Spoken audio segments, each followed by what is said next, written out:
Amendment. They said, in the context of raising militias, people should have the right to bear arms. We're living in a different world. We're not raising militias. The question whether people should have arms is a separate issue. I mean, in fact, here the United States is off the spectrum of international society. Do you think people are hopeful? Are you hopeful that folks are going to wake up to this system? I think people, again, like I say, maybe I'm naive, but I think that people more or less understand it. And what they feel is helpless.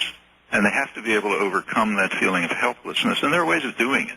In the past, people have organized, they have struggled, they've achieved rights. We have all kinds of rights and freedoms that didn't exist not long ago. And that's because people were not willing to just sit back and take it, but to organize, learn, act, educate, do things to change the world so that it fits their concerns and needs. We have the opportunity to do that.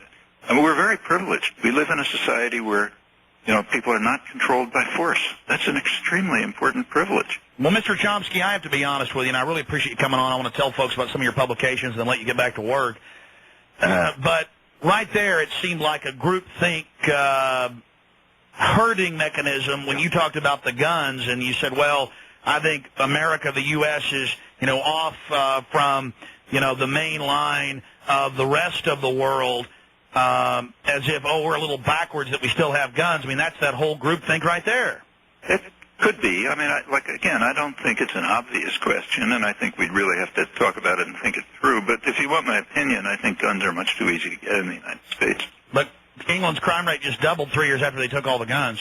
Well, see, the United States does not have a particularly high crime rate. It's been sort of toward the high end of the spectrum of industrial societies, but not out of range. The one real difference between the United States and other countries is killings with guns. That's not anymore. Very high. It's very high here as compared to other countries. Look at The Economist. No longer. We're number 12. England and Australia are number 1 and 2 now. In deaths by guns? Yes, now they are. I don't think London is now more dangerous. Only in the last 3 years. It wasn't 3 years ago. You're right, 3 years ago. It's now worse than Washington, D.C., sir.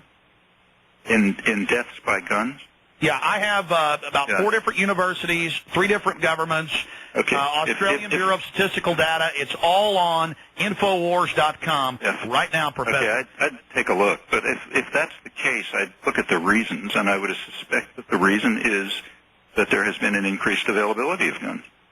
If there's going to be an increased availability, then there are going to be crimes using guns. You're right, sir. They outlawed the guns, and so now the criminals... They've always had guns outlawed. So now the criminals have a reason to bring them in because the black market's made it very lucrative. I don't think guns were always outlawed. I mean, even the police didn't have guns in England until very recently. Oh, people had guns over there. No, look, in England, even the police were not armed with guns until fairly recently. Professor Chomsky, the police didn't have guns. The people had handguns and rifles. They just confiscated them 3 years ago. No, that happened. There was an effort to do that in Canada, but that's a different story. I mean, look, this is a big issue, and we'd have to look at the details of the facts, but I really don't agree with you about the facts here. Well, but, these are factual questions. We could settle it. I have the facts. Well, I'd love to debate you on it. Real quick, tell folks about some of your books and publications. Pardon? Sorry, I didn't hear. Books and publications. Tell folks about them. There is the book that you mentioned before, Manufacturing Consent. A new edition of that is coming out. It's about these issues of propaganda and mind control. That's coming out in a couple of months. The last book that appeared was one that was called Rogue States, but it's actually about it concentrates on the United States and on human rights issues and foreign affairs issues, and argues, you can read it and see if it's right. What about websites? Pardon? Websites.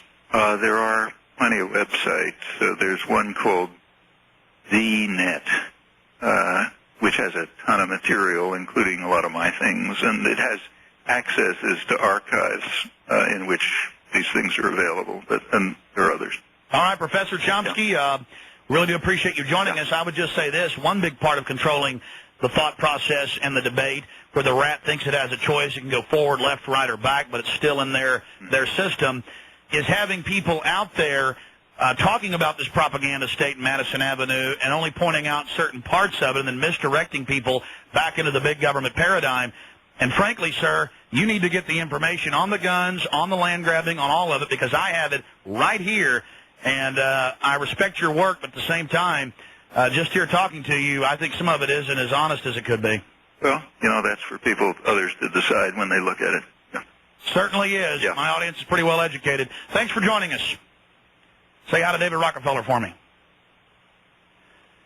There goes Noam Chomsky, ladies and gentlemen, and I've read his books, and now I'm more sure of it than ever. He's a New World Order shill, up one side and down the other. No, they never had guns in England. Oh, no, they never had guns in England. They most certainly did.